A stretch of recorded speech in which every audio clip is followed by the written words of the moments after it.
네, 안녕하세요. 오늘은 SN과 AN의 관계 그리고 원리합계에 대해서 배워보도록 하겠습니다.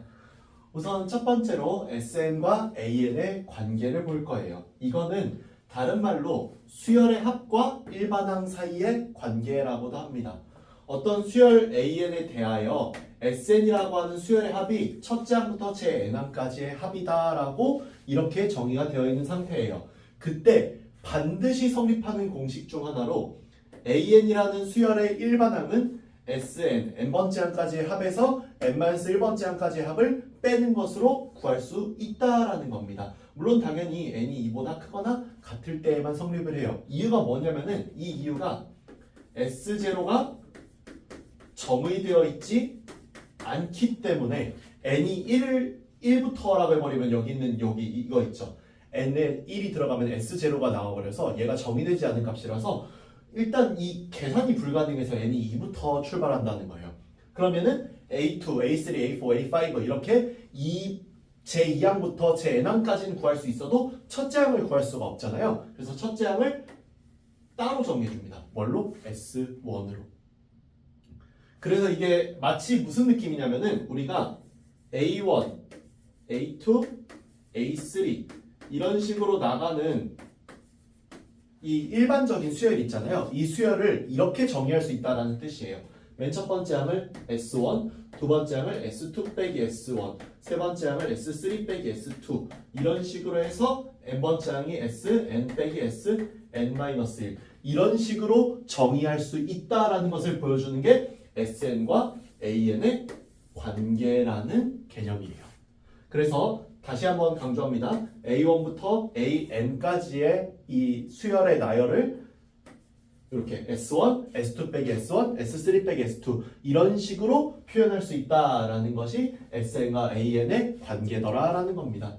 그럼 실제로 그럼 이게 문제가 어떻게 나오는지를 봐야겠죠? 실전을 보면 이렇습니다. 첫째부터 제난까지 합 SN이 다음과 같을 때 AN을 구해달라라고 했어요.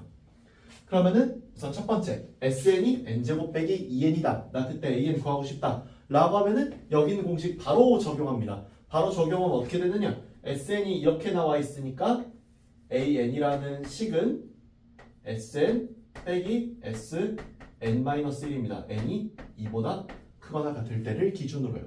그래서 SN을 구해보면은 SN 같은 경우는 n제곱 마이너스 2n이라고 이렇게 나오고요.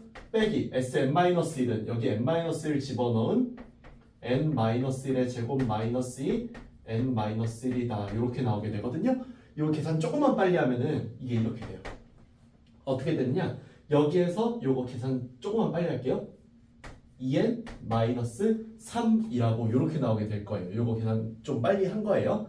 아무튼 여기에서 이 계산이 이렇게 나오게 되고 다시 말하지만 이건 n이 2보다 크거나 같을 때까지의 값입니다. 그래서 A1은 S1으로서 다시 정의를 해줘야 되는데 여기다 1 집어넣으면은 마이너스 1이지요.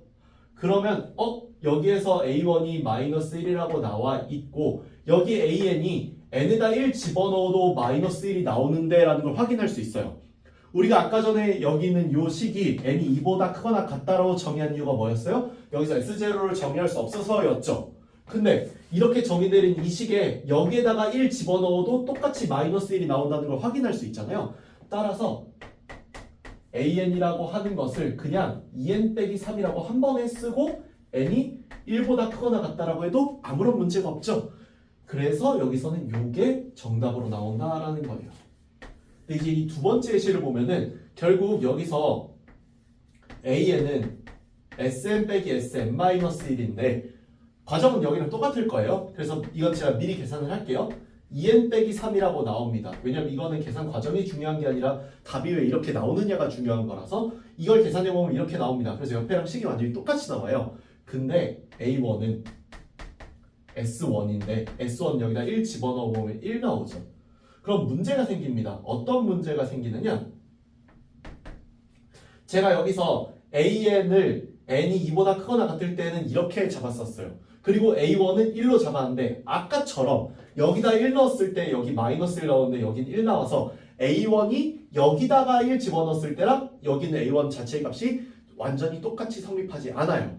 이런 경우는 첫째 항을 별도로 적어줄 필요가 있다는 겁니다. 그래서 아까는 여기 있는 첫째 항이 여기다 1 집어넣었을 때랑 똑같았으니까 n이 1부터 출발한다라고 썼지만 여기서는요. 답을 어떻게 써야 되느냐? an은 따로 2n-3이다. 그리고 n이 2보다 크거나 같다라고 따로 써주고 a1을 따로 1이라고 적어주는 이 답이 정답이 된다라는 거예요. 그래서 여기 있는 이 첫째 항부터 제난까지 하면 SN을 바탕으로 AN을 구할 때는 첫째 항을 따로 써야 되는 문제인지 첫째 항을 따로 쓰지 않고 한 번에 통합해서 써도 되는 문제인지 구분해서 문제를 풀어줄 필요가 있다라는 거. 잘 기억해 두세요. 다음 원리합계인데요. 요즘 이 원리합계 문제는 사실 잘 나오지 않아서 저도 이거를 이제 설명을 할까 말까 고민을 좀 많이 했는데 간단하게만 설명을 하고 넘어갈게요. 이 원리합계라는 것은 개념 자체가 원금과 이자의 합계다. 그래서 원금과 이자의 합계, 이 2를 두음법칙에 따라 리라고 여기서 2로 바꿔준 거기 때문에 리라고 다시 써주면 원리합계라고 불러준다라는 거예요.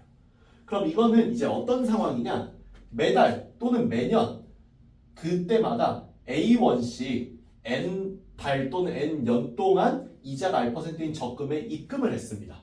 그 적금 상품에 입금을 한 거예요. 이런 상황에서 이 A1을 우리가 뭐라 불러주느냐면요. 얘를 원금이라고 불러줘요. 그리고 당연히 여기가 이자율이 붙는 거죠.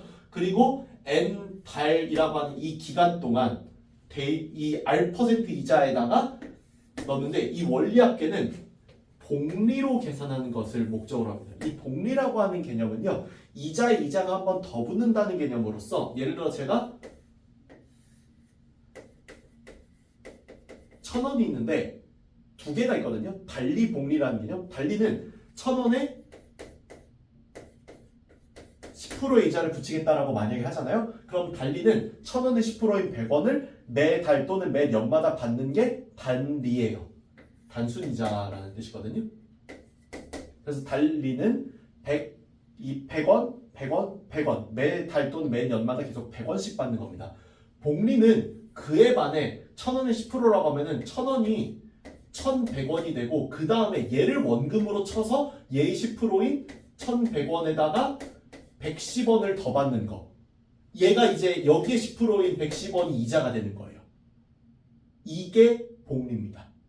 그래서 이 복리로 계산을 하는 게 은행이나 그런 데서 일반적인 이제 계산 방식이고 실제로 여기 문제에서도 일반적으로는 복리로 계산을 하거든요.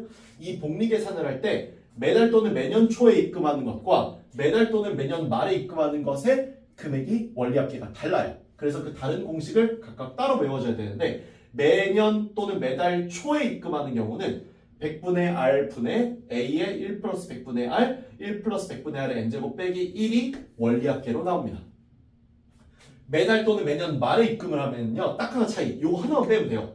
100분의 R분의 A의 1 플러스 100분의 R의 N제곱 빼기 1로 매달 말에 입금할 땐 이렇게 나오게 됩니다. 그래서 이거는 매달 또는 매년 초에 입금한다고 해서 머리 숫자를 써서 기수불이라고 해요. 기간의 머리 앞에 지불하는 방식이라 해서 기수불. 얘는 기말불이라고 합니다. 기간의 끝에 입금 지불하는 방법이라고 해서 기말불, 기수불, 기말불이라는 개념이라는 거 알아두시면 되고 사실 이 개념은 요즘 들어서 이제 문제선 잘 나오지 않아서 막 이거를 막 모른다고 해서 막 큰일 난다라고 저는 생각하진 않아요. 어쨌거나 이 부분은 학교생들이 이제 이거 시험범위에 넣을 거다 안 넣을 거다라는 거 보고서 공부해 주시면 좋을 것 같습니다.